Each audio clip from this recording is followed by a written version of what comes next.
Hi, Professor Williamson. Me and my mom watched Social Dilemma together, so we are going to do our review on it together. So this is Mom. Hi. Okay, so here's a key takeaway from Mom.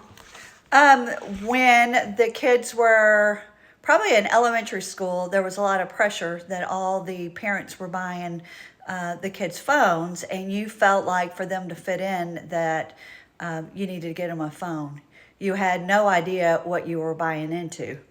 You had no idea that these companies were actually manipulating your kids, and all this data is being recorded, and we just thought it was invasion of your privacy. But after listening to the documentary, we realized that it's deeper than that, and there's more. I mean, it's addictive, and the kids are looking for dopamine hits. Is that all? Yeah. Okay.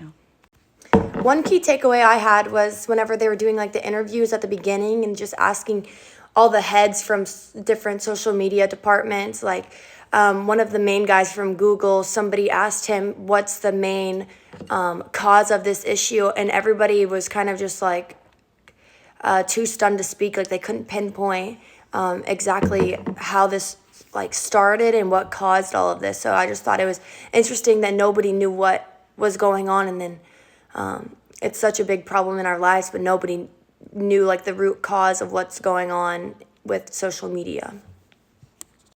Okay, so we're going to answer the question of how does social media affect your daily life, relationships, or mental health?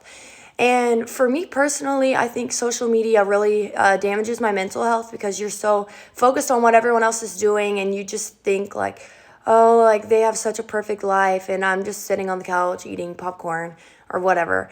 And I just think it's interesting because it's like you just see what everybody else is doing, and everybody puts out like this front of having like a perfect life, and it like damages your mental health because you're like, what am I doing wrong? Why am I not living that way? But it's really just a front because people want to seem super happy on Instagram or Snapchat or whatever. And then also I thought it was interesting from the documentary, it was saying a bunch of like teenagers and young adults are getting like facial reconstruction because they want to look like Snapchat filters, which I think is so crazy because I don't know why people think that's like okay, and that shouldn't be like the normal. Social media has really affected our lives, and me being a parent who grew up not around it, and then seeing that how it's affecting my kids, and how they can watch social media or and think that their life is boring, and we have a boring family, and it's not fun, and all these people have this and knew that and traveling here, and we actually live a comfortable life, but according to that, our kids feel like that they're left out, and we can't afford to buy them anything. And it's just it's sad as a parent raising your kids in this time, and the fact that the core values that we have as our family, what's most important is relationships with our family and with our friends. And to watch our kids who and just this generation that has a hard time with face-to-face conversations. They just don't know how to interact with each other, and it's just makes me sad. And then I also wonder, long term, how is this going to affect this generation?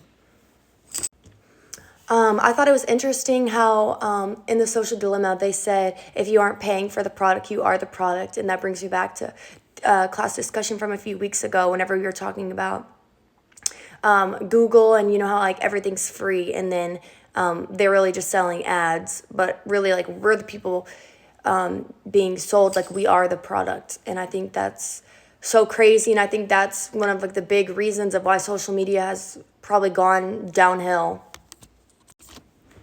I'm not sure that if we'll be able to change the way social media operates, because at the end of the day, I feel like the companies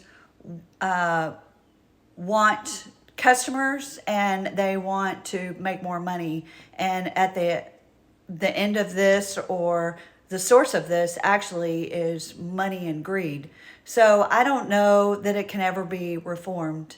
The only thing that we can do is work, hopefully, on our younger generation to understand that they're being manipulated, and by all these companies, and they to change their values and turn back towards family and God.